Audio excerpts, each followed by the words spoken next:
Hi friends, ఓం సాయిరామ్. బాబాగారి ఆశీస్సులు అందరిపైన ఉండాలని మనస్ఫూర్తిగా కోరుకుంటున్నాను. అందరూ కూడా సుఖంగా, సంతోషంగా, ఆరోగ్యంగా ఉండాలని, బాబాగారి ఆశీస్సులు అందరిపైన ఉండాలని చెప్పి మనస్ఫూర్తిగా కోరుకుంటున్నాను అండి. ఇక ఈరోజు వీడియోలో ఆ బాబాగారు ఒక మంచి సందేశాన్ని అయితే మన ముందుకు తీసుకొచ్చారండి. ఇక ఈరోజు వీడియోలో బాబాగారు ఏం చెప్పబోతున్నారు అంటే, తల్లి చుక్కల అమావాస్య రాబోతుంది. 3 రోజులలో ఇదే నీకిచ్చే చివరి అవకాశం. ఈ శంకరుడే నీ కోరిక తీరుస్తాడు. ఈ సోమవారం నాడు శంకరుడి రూపంలో నీకు ఒక సందేశం ఇస్తున్నాను, జాగ్రత్తగా విను తల్లి అని చెప్పి బాబాగారు ఈరోజు మనందరి కోసం ఒక చక్కటి సందేశాన్ని అయితే అందిస్తున్నారండి. శివుడి రూపంలో బాబాగారు వచ్చి మన సమస్యలను దూరం చేయడానికి ఈ సందేశం తీసుకొచ్చారు. రాబోయే చుక్కల అమావాస్య నాటికి మీ సమస్య ఏదైనా సరే తీర్చడానికి సిద్ధంగా ఉన్నాడు బాబాగారు. కాబట్టి ఏదైతే ఉందో అది బాబాగారు ముందు చెప్పుకోండి, తప్పకుండా మీ కోరిక తీరుతుంది. ఈరోజు శంకరుడి రూపంలో వచ్చి బాబాగారు అందిస్తున్న ఈ సందేశాన్ని ఎవరు కూడా మిస్ చేసుకోకుండా ప్రతి ఒక్కరు కూడా విని తెలుసుకుందాం. ఎవరైనా సరే కొత్తగా మన ఛానల్ని చూస్తున్న వాళ్ళు ఉంటే వెంటనే సబ్స్క్రైబ్ చేసుకొని మన ఛానల్ని సపోర్ట్ చేయండి. తల్లి, ఈరోజు నువ్వు ఈ సందేశం వింటున్నావు అంటే నిజంగా నువ్వు అదృష్టవంతురాలివి. నీ మనసులో ఉన్న కోరిక తీర్చడానికి శంకరుడే దిగి వచ్చాడు. మరి నీ మనసులోని ఆవేదన ఈరోజు శంకరుడితో పంచుకో. తప్పకుండా కూడా ఆ కోరిక తీరిపోతుందిలే. కష్టంలో ఉన్నప్పుడు ఎంతోమందిని ఆదుకున్న చెయ్యి నీది. నీ మనసు వెన్నలాంటిది. నీకు ఈరోజు చిన్న కష్టం వచ్చింది. ఆ చిన్న కష్టాన్ని పెద్దదిగా చూస్తున్నావు. తప్పకుండా కష్టాన్ని తీర్చే బాధ్యత ఈ సాయిదే. ఈ గురువుకి పగ్గాలను అప్పచెప్పావు. ఆ పగ్గాలను పట్టు విడవకుండా పట్టుకునే బాధ్యత నాది తల్లి. మనం చేసే పనిలో నిజాయితీ, మనం మాట్లాడే మాటల్లో నిజం ఉంటుంది అని ఉన్న వరకు ఎదుటివారు ఎంత పెద్దవారైనా నువ్వు భయపడని అవసరం లేదు తల్లి.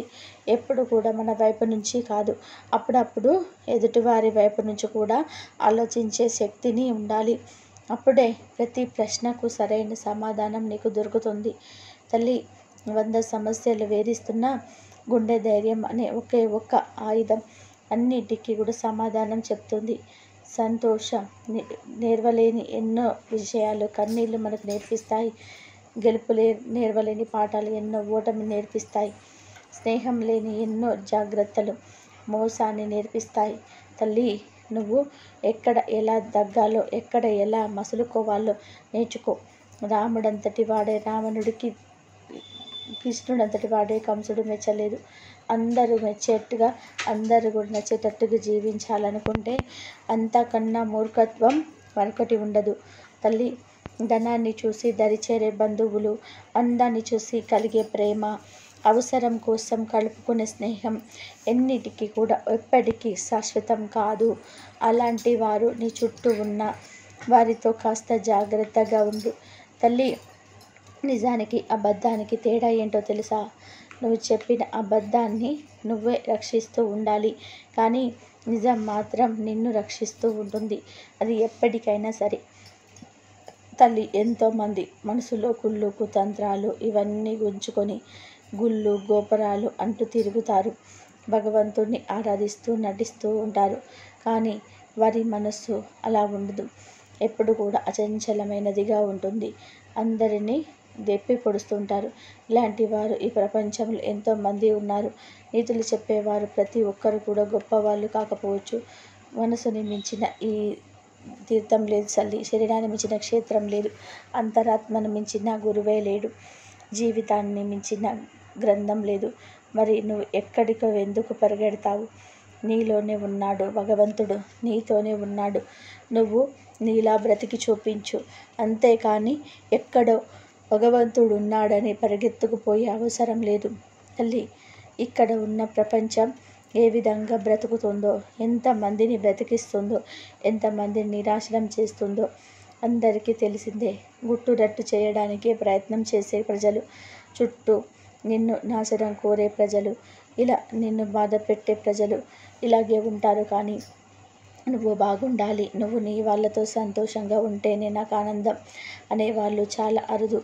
జీవితం బాగుండాలంటే పేరులో అక్షరాలు మార్చుకోమని చెప్తారే కానీ అంకెలు మార్చుకోమంటారు, ఇల్లు మార్చుకోమని చెప్తారు, ఇలా వేర్పుడు మార్చుకోమని చెప్తారు. కానీ బుద్ధిని మాత్రం మార్చుకోమని ఎవరు కూడా చెప్పరు, ఎవరు దండించరు. కాబట్టి ప్రజలు ఇలా ప్రవర్తిస్తున్నారు. ధర్మం దానంతట అదే గెలుస్తుంది అనుకోవడం పొరపాటు. మనం కృషి చేసి ధర్మాన్ని గెలిపించాలి. అందుకే మనకు భగవంతుడు శక్తి యుక్తులు ఇస్తాడు. తల్లి, నువ్వు ఇవన్నీ ఆచరణలో పెట్టగలిగితేనే నువ్వు గెలవగలుగుతావు. నీ వలన ఒక్క ఇల్లాలు బాధపడినా, నీ వల్ల ఒక్క ఆడది బాధపడినా, నువ్వు ఎన్ని పుణ్యాలు చేసినా, నువ్వెన్ని తపస్సులు చేసినా ఆ ఒక శోకం నిన్ను మృత్యు రూపంలో కబలిస్తుంది. అందుకని ఆడవాళ్ళ జోలికి వెళ్ళవద్దు అంటారు తల్లి. అందుకే చెబుతున్నా, అందరితోనూ ఆనందంగా ఉండడం ప్రయత్నం చెయ్యి. మనం అడిగే అందమైన కోరికలన్నిటినీ దేవుడు తీరుస్తున్నాడు అంటే మనకి ఏదో ఒక గట్టి గుణపాఠం తగలబోతుందని అర్థం చేసుకోవాలి. కాబట్టి మనం అడిగిన ప్రతి ఒక్క కోరిక తీరాలని అనుకోవద్దు. నీ జీవితానికి ఏది అవసరమో అది ఆ భగవంతుడు తప్పకుండా తీరుస్తాడు. అది నీకు ముఖ్యమైతేనే తీరుస్తాడు. గుడి లోపల భక్తితో ఆ భగవంతుడిని నువ్వు వరాలు కోరుకుంటే, గుడి బయట ముష్టివాడు నిన్ను విద్య కోరుకుంటున్నాడు. ఇద్దరు ఒక్కటే. మరి నువ్వు మూర్ఖంగా భగవంతుడి ముందు కోరేది ఒకటే, నేను అందరికంటే బాగుండాలి, గొప్పవాడిని అవ్వాలి, ఇలాగే కోరుతారే తప్ప నేను భగవంతుడికి దగ్గరగా ఉండాలి, భగవంతుడిని నేను ఆరాధించాలి, భగవంతుడికి నేను దగ్గరగా ఉంటేనే నా జీవితం బాగుంటుంది, నేను కూడా సంతోషంగా ఉంటాను అని ఎవ్వరు కూడా ఆలోచించరు. తల్లి, ఓపికతో ఉండు. అన్నీ అనుకున్నట్టే జరుగుతాయి. ఒక గొప్ప స్థాయికి నువ్వు చేరుకుంటావు. ఇది ఈ సాయి ఆజ్ఞ, ఈ ఈశ్వరుడి ఆజ్ఞ. మనము నిజాయితీగా ఉన్నంత వరకు కూడా భగవంతుడు కూడా మనకు ఎప్పుడు కూడా తోడుగా ఉంటాడు. తల్లి, శివుడు రక్షించాలి అనుకుంటే ఈ సృష్టిలో నిన్ను ఎవ్వరు శిక్షించలేరు. శివుడే శిక్షించాలి అని అనుకుంటే ఈ సృష్టిలో నిన్ను ఎవరు రక్షించలేరు. నీ గురించి నువ్వు కానీ, నిన్ను కన్నవారు కానీ, నిన్ను ప్రేమించేవారు కానీ ఏదో ఒక క్షణం మర్చిపోవచ్చు, కానీ భగవంతుడు మాత్రం ఎప్పుడూ నిన్ను మర్చిపోడు, నిన్ను అనుసరిస్తూనే ఉంటాడు. పరమేశ్వర, నా ఈ భక్తి ప్రయాణంలో నేను చేరబోయే గమ్యాన్ని నువ్వే, నీ చెంతకు చేరడమే నా ఈ జీవితం లక్ష్యం అని నువ్వు ఎప్పుడైతే అంటావా అని ఎదురు చూస్తున్నాను. నువ్వు అది తెలుసుకున్నప్పుడే నీకు ఈ జీవితంలో ఉన్న కష్టాలు పూర్తిగా తొలగిపోతాయి. తల్లి, శంకరుడు ఒక మాట చెప్పాడు. శంకరుడు ఎప్పుడు కూడా లోకాన్ని ఏది పాడు చేస్తుందో అది కంఠంలో పెట్టుకున్నాడు, ఏది చల్లదనం ఇస్తుందో అది నెత్తి మీద పెట్టుకున్నాడు. బాధ కలిగించేది పైకి అనకూడదు, సంతోషం కలిగించేది నెత్తిన పెట్టుకొని తిరగమని లోకం అంతటికి కూడా సందేశం ఇచ్చాడు. తల్లి, నువ్వు కూడా అంతే, బాధలను గుండెల్లో పెట్టుకో. అంతేకాదు, ఆ బాధని ఎంతమందితో చెప్పినా కూడా వ్యర్థమే అవుతుంది. అనుభవించేది నువ్వే. కాబట్టి నీ లక్ష్యం ఎంత ఉన్నతమైనది అయితే నీకు ఎదురయ్యే ఆటంకాలు కూడా అంతే బలంగా ఉంటాయి. కాబట్టి పట్టుదల ఉంటే చాలు, దారి ఏదైనా సరే గమ్యం తప్పకుండా చేరవచ్చు. ఉదయించే సూర్యుడిని ఆపడం ఎవరి తరం కాదని గుర్తుపెట్టుకోవాలి. తల్లి, మనసులో ఉన్నది పైకి చెప్పే ధైర్యం లేనివారు, పైకి చెప్పిన దాన్ని సమర్థించుకునే నైపుణ్యం లేనివారు, చెప్పిన దానికి కట్టుబడి ఉండే ధైర్యం లేనివారు, ఒక్క మాటలో చెప్పాలి అంటే భయస్థులు, పిరికి వాళ్ళు అంటే అలాంటి వారే మన నుండి దూరంగా పారిపోతారు. వారిని అవకాశవాదులని అంటారు. తల్లి, నువ్వు ఏ పని చేస్తున్నా ఎవరో ఒకరు రాళ్ళు విసురుతూనే ఉంటారు. వాటితో నీ చుట్టూ గోడ కట్టుకోవచ్చు, వాటిని నీ గెలుపు బాటగా నువ్వు వినియోగించుకోవచ్చు. ఏమైనా నిర్ణయం మాత్రం నీదే అవుతుంది. నీకున్న అందమైన రూపం కేవలం ఎదుటివారి కళ్ళను మాత్రమే దోచుకుంటుంది, కానీ అందమైన వ్యక్తిత్వమే నీదైతే చుట్టూ ఉన్న అందరి మనసుని కూడా దోచుకోగలుగుతుంది. తల్లి, సమస్యలో మునిగిపోతూ కొందరు, సమస్య మన వరకు రాలేదని కొందరు, ఇలా మన చుట్టూ ఉన్న ప్రపంచంలో ఒక్కొక్కరిది ఒక్కొక్క సమస్య. డబ్బు వస్తే నీ చుట్టూ చేరే వాళ్ళు చాలామంది ఉంటారు, కానీ అదే జబ్బు వస్తే నిన్ను చూసే దిక్కు కూడా ఎవరు ఉండరు. ఖర్చు పెట్టిన సులువుగా సంపాదించలేము, కానీ నీ కోసం కొంత దాచుకో, అది నీ వృద్ధాప్యంలో పనికి వస్తుంది. తల్లి, వయసు లేనిది ఎక్కడున్నా సరే విలువ తగ్గనిది. ఎవరికైనా సరే ఇట్టే దగ్గర అవుతుంది, ఎవరినైనా సరే ఇట్టే దూరం చేస్తుంది. అది డబ్బు మాత్రమే. తల్లి, ధనం వల్ల సుఖం పొందవచ్చని అందరు పిచ్చిగా సంపాదిస్తూ ఉంటారు. అధికమైన సొమ్ము ఎప్పటికైనా సరే దుఃఖాన్నే కలిగిస్తుంది. తల్లి, సంపాదించిన సొమ్మును ఎలా కాపాడుకోవాలా అని ప్రశాంతతతో తొలగిపోతుంటారు. అత్యంత ప్రేమానురాగాలు కలిగి ఉండే తల్లికి పిల్లలకు మధ్య కూడా ధన విరోధం పెడుతుంది. ఎప్పుడు ఈ డబ్బు సమస్య ప్రతి మనిషిని బాధ పెడుతూనే ఉంటుంది. కాబట్టి జీవితంలో నీకు ఎంతవరకు ముఖ్యమో అది ఒకసారి ఆలోచించి చూడు తల్లి. ఒక విషయం చెబుతాను, అర్థం చేసుకో. విభూది ఎంత గొప్పదో తెలుసా? నీ జీవితంలో ఏదైనా సరే సమస్య వస్తే వెంటనే విభూదిని రాసుకొని ఓం నమః శివాయ అనే మంత్రాన్ని చెప్పుకో. ఇది బీజ మంత్రం. నువ్వు 108 సార్లు ప్రతిరోజు చెప్పుకోగలిగితే తప్పకుండా నీకు ఆ శివయ్యే ఆశీర్వాదంతో నీ ముందుంటాడు. ఏ సమస్య వచ్చినా సరే ఆ శివయ్య పలుకుతాడు, నీ సమస్యని తీరుస్తాడు. విభూదికున్న మహిమ చాలా గొప్పది. చిటికెడు విభూది కథ చెబుతాను, ఒక్కసారి విను. ఎందుకంటే ఇది సాక్షాత్తు పార్వతీదేవి తెలుసుకున్న విషయం.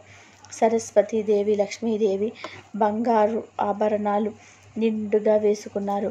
పార్వతీదేవి ఒకరోజు అది చూసి తనకు కూడా ఇష్టమయ్యి స్వామి ముందు కూర్చొని ఇలా అడుగుతుంది, స్వామి, నేను కూడా అలా బంగారు ఆభరణాలు ధరించాలని కోరుకుంటున్నాను.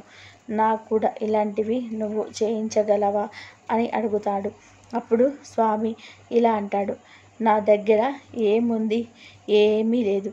ఈ భస్మం తబా అని చెప్పి చిటికెడు భస్మాన్ని తన చేతికి అందించి ఇలా అంటాడు, నువ్వు ఈ భస్మం తీసుకొని కుబేరుని దగ్గరికి వెళ్ళు అని అంటాడు.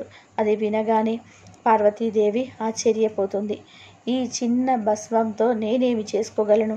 నేను అడిగింది బంగారం, భస్మం కాదు అని అంటుంది.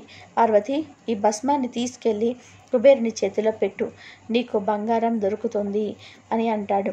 అప్పుడు ఆమె ఆశ్చర్యపోయి ఇదేం విచిత్రమో అంటూ ఆ భస్మం తీసుకొని కుబేరుని దగ్గర ఎక్కడ నివాసమై ఉంటాడో అక్కడికి వెళ్ళి ఆ భస్మాన్ని అందిస్తుంది. స్వామి కుబేర, నాకు ఈ భస్మం తీసుకొని బంగారాన్ని ఇవ్వవా అని పార్వతీదేవి అడుగుతుంది.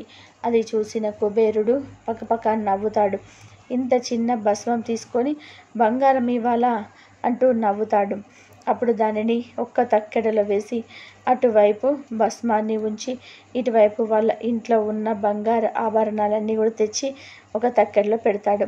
ఒకవైపేమో చిటికెడు భస్మం, మరొక వైపేమో కుబేరుడి ఇంట్లో ఉన్న బంగారం అంతా అక్కడ ఉంచుతాడు.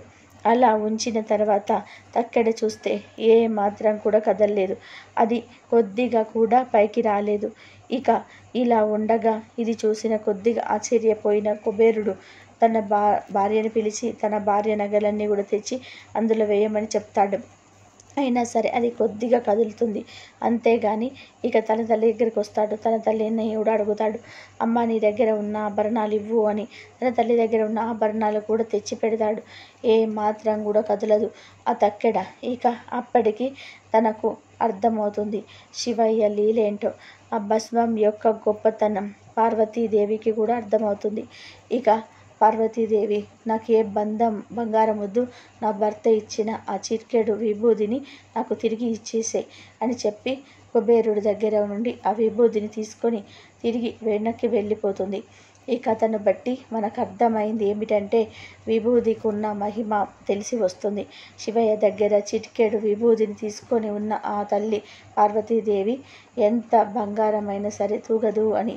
ఎందుకంటే కుబేరుడు డబ్బు బంగారంలో రారాజు అయినా సరే ఆయన ఇవ్వలేకపోయాడు అంటే దానికి ఉన్న విలువ మనకు అర్థం కావాలి. చిటికెడు విభూది కాకపోయినా కనీసం మనం చేతితో అలా తాకి ఈ విభూదిని నుదుటి మీద రాసుకుంటే నిజంగా కూడా శివుడి అనుగ్రహం కలుగుతుంది.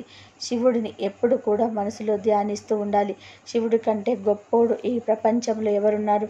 మనకు అన్నీ ఆయనే. ఆయన పాదాలు పట్టుకుంటే ఏదైనా సరే మనం సాధించగలుగుతాము. ఓం నమః శివాయ అనే బీజం మంత్రాన్ని నిరంతరం స్మరిస్తూ ఉండండి. మనసులోని ధ్యానం చేసుకోండి. ఈరోజు ఈ సోమవారం నాడు శివయ్య మనకు ఒక గొప్ప సందేశాన్ని అందించాడు.